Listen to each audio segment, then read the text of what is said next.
Bonjour et bienvenue dans l'outil qui va simplifier votre vision de l'analyse de rentabilité de projets immobiliers. Alors chez La Tour et Petit, nous souhaitions vous proposer une analyse qui soit à la fois simple et intuitive, basée sur l'idée que tout projet immobilier peut être divisé en 3 étapes, à savoir d'une part l'achat du bien immobilier qui vous intéresse, suivi de la durée de vie du projet, c'est-à-dire la durée durant laquelle vous décidez de garder ce bien, et puis finalement la dernière étape qui finit toujours par arriver, la revente de celui-ci.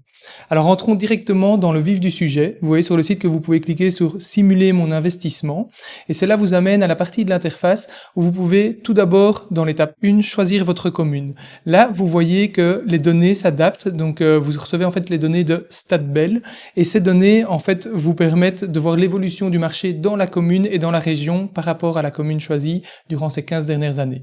Vous pouvez alors adapter que ce soit un appartement ou une maison parce que les données sont différentes et puis définir le prix d'achat du bien qui vous intéresse. Sur ce prix-là, il y a une fiscalité qui va s'appliquer à vous. Alors ça dépend si vous êtes éventuellement par exemple un primo-acquéreur, si vous avez des droits d'enregistrement réduits selon la région, quoi que ce soit.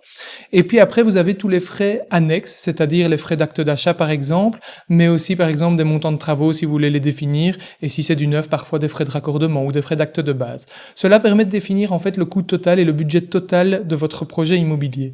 Et ce projet-là, on va devoir alors faire un montage financier en considérant donc l'apport qui vous semble l'apport le plus cohérent, donc vous pouvez l'adapter très facilement, et en considérant la durée du crédit si vous en faites un, si l'apport n'est évidemment pas total. Alors pour la durée du crédit, vous pouvez également l'adapter, choisir la durée, choisir également par exemple le taux. Évidemment, nous ne garantissons pas ce taux, mais là c'est à vous de voir ce qui vous semble le plus cohérent par rapport au marché actuel. Nous avons donc fini la première étape. Au niveau de la deuxième étape, il s'agit ici donc de la durée de vie du projet, durant laquelle nous voulons surtout analyser votre flux de trésorerie, c'est-à-dire l'ensemble des rentrées, globalement ce sont les loyers, et l'ensemble des dépenses, donc différents types de charges, et la vision est en fait d'indexer toutes ces valeurs sur base de l'indice santé. Et donc si nous revenons directement dans l'outil, vous voyez par exemple que la durée de vie du projet peut être différente par exemple de la durée de votre crédit. Et là nous travaillons sur base de l'indice santé qui est la moyenne des 15 dernières années, mais si vous pensez que le futur va être plus ou moins favorable, vous pouvez bien entendu l'adapter. Nous définissons ensuite le loyer mensuel qui sera indexé sur base de cet indice et de la même manière nous définissons les charges de copropriété avec une partie payée par le locataire.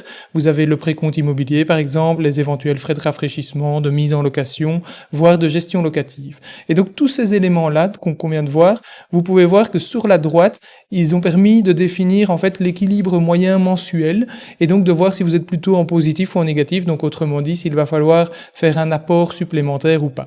Si on regarde plus en détail, dans la majorité des projets, vous allez d'abord avoir de l'argent à sortir en réalité, et puis à un moment vous allez atteindre l'équilibre, et vu l'indexation des loyers, vous allez petit à petit générer des liquidités. Nous arrivons enfin à la troisième et dernière étape. Alors la dernière étape, elle consiste en fait à la revente de votre bien, mais à quelle valeur? Et là nous avons décidé de travailler sur base de 3 indices. L'indice santé dont on a parlé précédemment, mais également l'indice de l'évolution des prix pour votre type de bien en fonction de la commune ou de la région.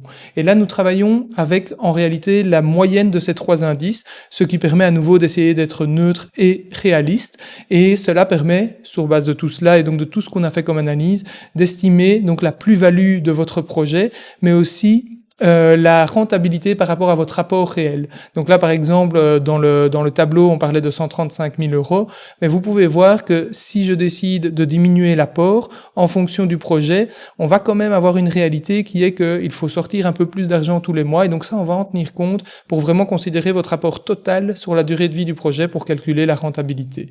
Mais donc, ça vous a permis, en 3 minutes à peine, de faire une analyse complète et professionnelle de votre projet immobilier et également d'imaginer comment adapter votre rapport pour que le projet soit le plus efficace possible. Alors, ce que l'on vous conseille, c'est de prendre contact avec un de nos agents pour imaginer des projets qui soient concrets avec des biens qui soient présents sur le marché.